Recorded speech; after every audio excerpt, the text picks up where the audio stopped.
Le tournoi de tennis de Paris qui se joue cette semaine à Bercy. Virginie Fulpin, vous nous parlez de Benoît Paire qui a passé le premier tour hier. J'ai envie de rentrer chez moi. Libérez-moi.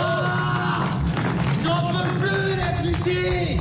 J'en peux plus. Pardonnez-moi monsieur, c'était à Shanghai. C'était Benoît à Shanghai Paire il y a 15 jours. qui Oui. agace beaucoup de gens, hein, mais vous trouvez qu'il fait du bien au tennis? On l'aime ou on le déteste. Alors déjà, ne pas laisser indifférent, c'est forcément bon pour son sport. Benoît Paire, c'est le tennis sans filtre. On vient de l'entendre, il crie, il pleurniche, il se moque, il s'énerve, il vit quoi.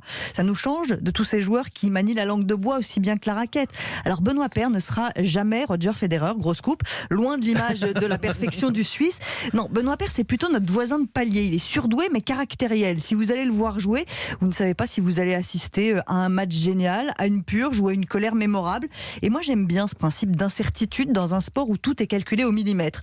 Alors parfois oui, Benoît Paire dérape, il balance sa raquette, son match ou des idées invités, ça dépend des jours, parfois les trois à la fois, comme à Wimbledon quand il disait que tout était pourri dans ce tournoi, comme ce qu'on vient d'entendre à Shanghai il y a 15 jours. Tout peut sortir de sa bouche, tout peut sortir de sa raquette, un coup magique, un autre coup 10 mètres dehors.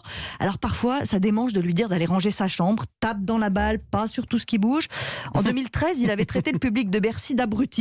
Hier soir, il s'est réconcilié avec les spectateurs. Ok, je méritais de me faire siffler à l'époque, mais regardez, je fais des efforts. Et le public l'a soutenu pour l'aider à gagner. Et moi, je trouve que c'est avec des personnalités comme ça qu'on peut vraiment voir un échange entre le joueur et les spectateurs. Et ça fait du bien, non ? Oui, mais Benoît Paire ne sera jamais numéro 1 mondial. Ah, ça c'est sûr. Il a 30 ans, il boucle la meilleure saison de sa carrière, 2 tournois gagnés, 2 huitièmes de finale en Grand Chelem. Il sera jamais numéro 1 mondial.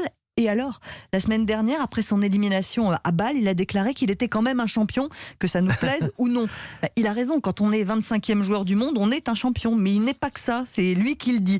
J'adore le tennis, mais j'aime aussi plein d'autres choses. Oui, comme faire la fête avec ses amis. Sur son Instagram, on le voit beaucoup avec un verre à la main et la musique à fond.